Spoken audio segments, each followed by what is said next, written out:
জগহরি নামে একজন লোক চিমরিতলা গ্রামে বসবাস করত। সে আইসক্রিম বিক্রি করে খুবই কষ্টে জীবনযাপন করত। তার প্রথম বউ হৃদরোগে আক্রান্ত হয়ে মারা যাওয়ার পর সে সরলাকে বিয়ে করে। প্রথম সংসারের বড় মেয়ে কাজল, দ্বিতীয় সংসারের মেয়ের নাম গৌরী। এখন জগহরি দুই মেয়ে ও স্ত্রীকে নিয়ে সংসার। মেয়েটা বিয়ের উপযুক্ত হয়ে গেল। বিয়েটা যদি দিতে পারতাম মনে অনেকটা শান্তি পেতাম। ছোট মেয়েটাও বড় হয়ে আসছে, কি করব ভেবে পাচ্ছি না। রোজগারটাও কমে গেল। এখন বিয়ে দিতে হবে না বলে দিলাম। এমনিতে টাকা পয়সা নেই, গরির পড়াশোনা অনেক টাকা পয়সা লাগবে। ওকে বলো একটা ছেলে ধরে চলে যেতে, বিয়ে দেওয়া যাবে না। মা মারা যাওয়ার পর মেয়েটার আর সুখ হলো না।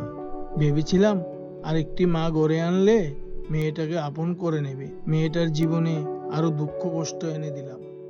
মুখপুরিটাকে নিয়ে আর পারলাম না। বললাম ঘরে জল আনতে, এখনো আসছে না।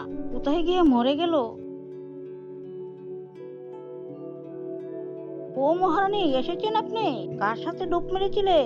ঘরে আসতে মন চায় না? মা, এরকম বাজে কথা বলো না, জল তুলতে দেরি হয়ে গেল। বুঝেছি বুঝেছি, আর বলতে হবে না, আমি সব বুঝি। এখন যা, কাপড়গুলো ধুয়ে নে। জানো, মা আমাকে অনেক কষ্ট দেয়, ঠিকভাবে খেতে দেই না। আজকে যদি আমার মা বেঁচে থাকতো, আমার কোনো কষ্ট হতো না। তোমার বাবা কিছু বলে না? বাবা বললে কি হবে, ঘরে ঝগড়া হবে, অশান্তি হবে, তাই আমি কিছু বলি না। বাবা বুঝে আমার কষ্ট হয়। আমার কিছু ভালো বললে মা নানান ধরনের বাজে কথা বলে। মা আমায় হিংসা করে আমি সুন্দর বলে, আর গৌরী কালো বলে। আর কিছুদিন অপেক্ষা করো, আমি একটা কাজ পেলে তোমাকে বিয়ে করে নিয়ে যাব। আমি আমার মাকে বলেছি, মা হ্যাঁ বলে দিয়েছে। কোথায় গিয়েছিলে? কার সাথে গিয়েছিলে? ঘরে কত কাজ, রান্না বান্না কে করবে? তোর মা? মা, আমার মরা মাকে নিয়ে টানাটানি করো না, আমি রান্না করব। কি এত বড় কথা? মেরে পিঠে ছাল তুলে নেব। কি রে মা, কি হয়েছে? বাবা, মা আজকে আমায় অনেক মেরেছে। আমি দোষ করিনি বাবা, বিনা কারণে মা আমায় আজকে মেরেছে। কি? মা, আমি আগে যদি জানতাম তোর এত কষ্ট হবে তাহলে আমি আর বিয়েটা করতাম না। না বাবা, তুমি কেঁদো না। তুমি তো আমার খুব ভালো বাবা, আমার ভালোর জন্যই তো বিয়ে করেছিলে। মা, আমায় 50 টাকা দাও, আমি একটু ঘুরতে যাব। টাকা দিয়ে কি করবি? আমার কাছে টাকা নেই। যা যা, সামনের থেকে চলে যা। মা, আমাকে 500 টাকা দাও, একটা ড্রেস কিনবো। মা, ভালো দেখে কিনিস। কাজল, আমি কাজ পেয়ে গেছি, এখন আর কষ্ট পেতে হবে না। প্রথম মাসের টাকা পেয়ে আমি তোমার বাবার সাথে কথা বলবো। ঠিক আছে, ভালো থেকো। মা, দিদিকে দেখেছি অভির সাথে কথা বলতে, তারা যেন বিয়ের কথা বলছে। আজকে আসতে দে। ওর একদিন কে আমার একদিন। মা, অভি খুব ভালো ছেলে, আমি অভিকে ভালোবাসি, আমি ওকে চাই। তুই চিন্তা করিস না, ভবিষ্যতে তোর বিয়ে দেব। মা, মহারানী বাড়িতে এসেছে। এই মেয়ে শোন, কার সাথে আড্ডা মেরেছিস? আমাদের কি মান সম্মান নেই? রাস্তা রাস্তা ছেলে নিয়ে ঘুরে বেড়াচ্ছিস, অসভ্য মেয়ে।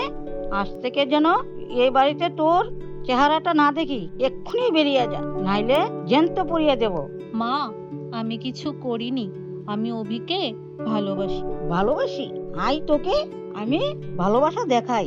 ভালোই ভালোই বলছি, চলে যা।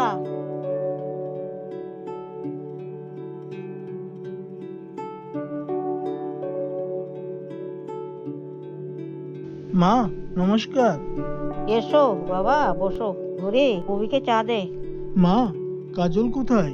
বাবা, অলক্ষীর কথা মুখে আনতে নেই। তুমি ওকে ভুলে যাও। গরিকে তোমার সাথে বিয়ে দেব। কি বলছেন আপনি? আমি তো কাজলকে ভালোবাসি আর কাজলকে বিয়ে করব। কাজল তো মরে গেছে, তাই আমি গরিকে তোমার সাথে বিয়ে দেব। কাজল ঠিকই বলতো, আপনি ওকে খুব কষ্ট দেন, মা কখনো আপন হয় না। ছি ছি, আপনি কেমন না? বাবা, প্রণাম নেবেন, আমার নাম অবি। হ্যাঁ, আমি চিনি তোমাকে।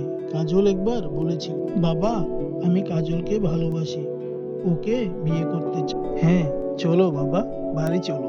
বাড়ি গিয়েছিলাম, মা বলল কাজল মরে গেছে, তাই চলে আসলাম। রাগ করো না বাবা, ওর মা ওকে ভালোবাসে না। ঠিক আছে বাবা, আমি খুঁজে দেখি কাজল কোথায়। কাজল, তুমি এখানে বসে আছো? আমি কোথায় কোথায় খুঁজে বেড়াচ্ছি। মা আমাকে বাড়ি থেকে বের করে দিয়েছে। আমি আর বাড়িতে ফিরে যাব না।